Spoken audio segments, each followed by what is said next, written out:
এতক্ষণ আপনাদেরকে আপনাদের ভাষাতেই বলছিলেন আপনাদেরই গ্রামের একজন সদস্যা লক্ষ্মী পাহাড়িয়া। এখানে যারা উপস্থিত আছেন সকলে একবার জোরে হাততালি দেন লক্ষ্মী পাহাড়িয়ার জন্য।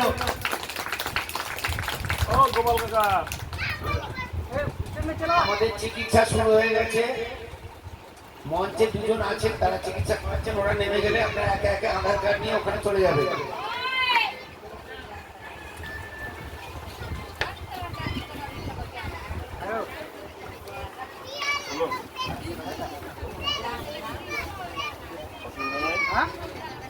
রক্ত রিপোর্ট করে